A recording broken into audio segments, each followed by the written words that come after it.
बिस्मिल्लाहिर्रहमानिर्रहीम। अस्सलाम वालेकुम स्टूडेंट्स। हम पढ़ रहे थे chapter 7 fundamental principles of organic chemistry.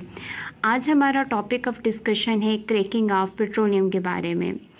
सबसे पहले आपको पता होना चाहिए क्रैकिंग होती क्या है। क्रैकिंग में हम हायर हाइड्रोकार्बन्स जो कि लॉन्ग चेन हाइड्रोकार्बन्स होते हैं, जिनमें कार्बन एटम नंबर ज़्यादा होते हैं, उनका बॉइलिंग पॉइंट ज़्यादा होता है, उनको हम क्या करते हैं, उन हायर हाइड्रोकार्बन को हम लोअर हाइड्रोकार्बन में चेंज करते हैं, जिनमें कार्बन एटम जो है वो कम होते हैं, जिनमें लोअर एटम ऑफ कार्बन्स मौजूद होते हैं। और जो लो हाइड्रोकार्बन्स होते हैं उनका जो बॉइलिंग पॉइंट होता है वो भी कम होता है और वो इस वजह से ज़्यादा वोलेटाइल होते हैं।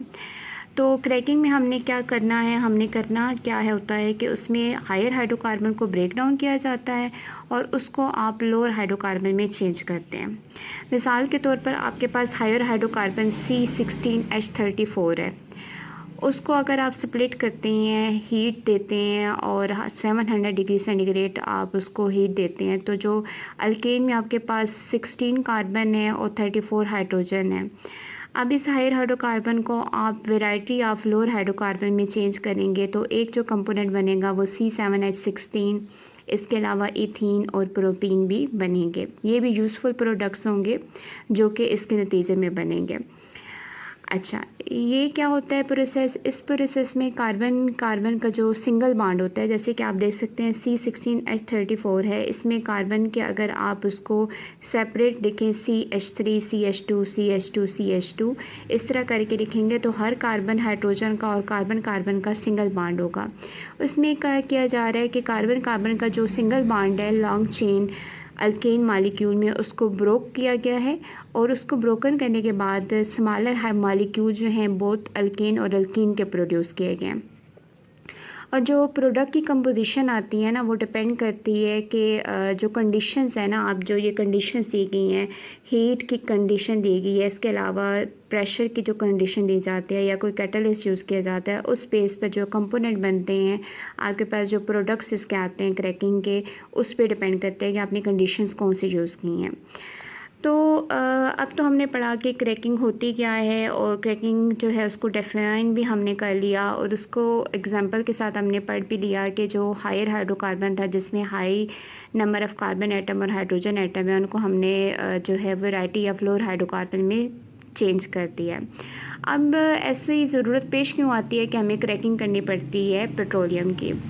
तो इसका मकसद क्या होता है कि what is the purpose of cracking the fractional distillation of petroleum.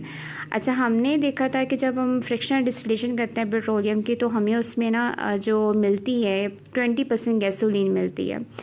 अब गैसोलीन जो है वो पेट्रोल के तौर पर यूज़ होती है और इसकी हाई डिमांड की वजह से जो इसकी जो नीड है वो पूरी नहीं हो पाती गैसोलीन की, क्योंकि हमें जब उसकी फ्रैक्शन लेंगे, फ्रैक्शनल डिस्टिलेशन करेंगे पेट्रोलियम की, तो उसमें हमें सिर्फ 20% गैसोलीन का मिलेगा। अब इसकी हाई डिमांड की वजह से जो पेट्रोलियम की बाकी जो फ्रैक्शन होगी जो लेस डिज़ायरेबल होती हैं, जो कि इतनी हमारे लिए डिज़ायरेबल नहीं होती, उन फ्रैक्शंस को हम क्या करते हैं, उन फ्रैक्शंस को हम गैसोलीन में कन्वर्ट करते हैं। जैसे कि केरोसिन ऑयल है और गैस ऑयल है, उसको कन्वर्ट किया जाता है गैसोलीन के अंदर ताकि इस नीड को पूरा किया जा सके जो कि हमें ज़रूरत होती है गैसोलीन की। तो इस वजह से जो केरोसिन ऑयल और गैस ऑयल को कन्वर्ट किया जाता है गैसोलीन में, उसके लिए जो प्रोसेस इस्तेमाल किया जाता है उसको क्रैकिंग बोला जाता है। तो ये तो था जी क्रैकिंग क्या होती है, क्रैकिंग की एग्जांपल क्या है और उसका पर्पस क्या है। अब जो टाइप ऑफ क्रैकिंग है वो डिपेंड करती है, कंडीशंस पे डिपेंड करती है कि हमने कौन सी कंडीशंस चूज़ की हैं, उसके बेस पर 3 आगे से टाइप्स हैं, वो इंशाल्लाह हम नेक्स्ट लेक्चर में पढ़ेंगे। आज के लिए इतना ही काफ़ी है। अल्लाह हाफ़िज़।